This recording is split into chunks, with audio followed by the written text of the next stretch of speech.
29 मार्च की तारीख का दिन, जिस दिन एक भाई मीडिया के सामने आता है, दूसरा भाई जिसका नाम है बाबर।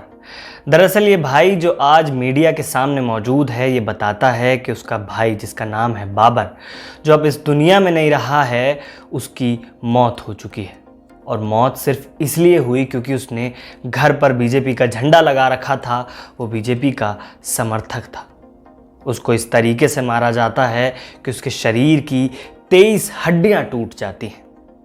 ये भाई रोते बिलखते कहता है कि मेरे भाई ने चौकी से लेकर एसएसपी कार्यालय तक अपनी ज़िंदगी की गुहार लगाई थी, अपने लिए सब कुछ किया था, लेकिन पुलिस ने, प्रशासन ने, किसी ने भी उसकी एक न सुनी।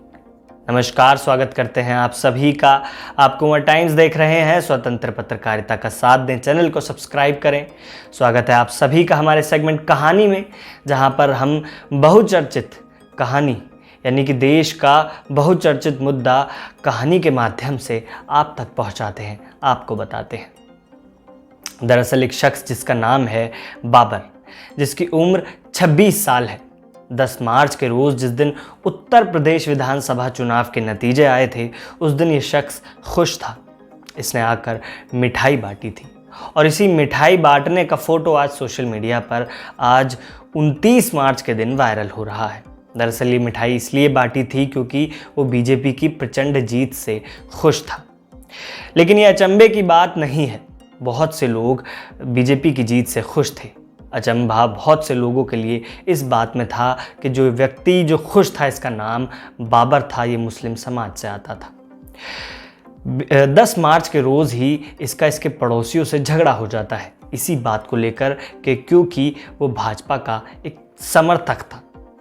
इसके कुछ दिन बाद यानी कि 25 मार्च का दिन आता है। 25 मार्च को बाबर अपनी मीट शॉप को बंद करता है और अपने घर की ओर आ रहा होता है। जब बाबर अपने घर आ रहा होता है तो वो देखता है कि जो भाजपा का झंडा उसने अपने घर पर लगाया हुआ होता है, वो गिर गया था।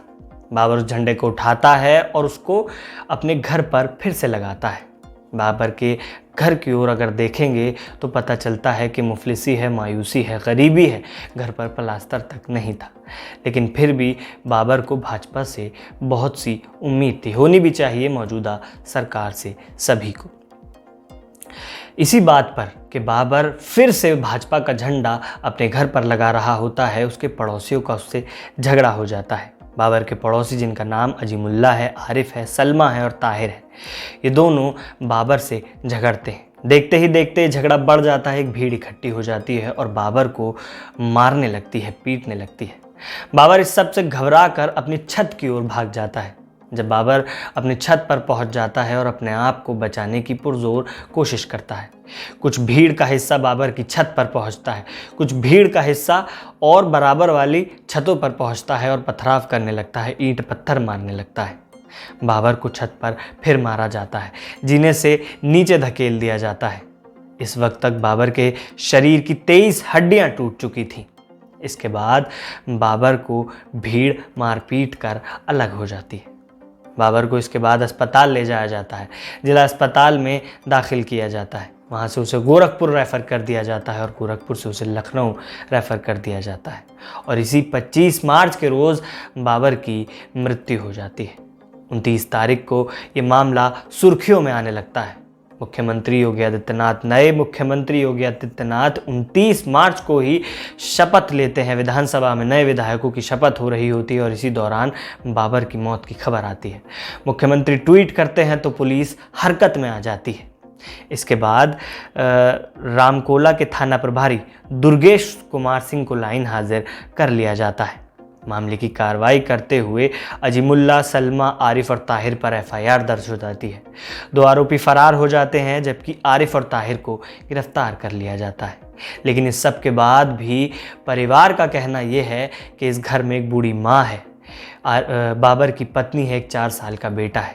अब इन सब का ध्यान कौन रखेगा? क्योंकि पुलिस ने, प्रशासन ने कई बार तहरीर देने के बावजूद भी 10 मार्च के बाद से आज तक 29 तारीख तक कई बार तहरीर, शिकायत की गई, फरियाद लगाई गई, लेकिन कार्रवाई उस स्तर पर नहीं की जिस स्तर पर होनी चाहिए थी।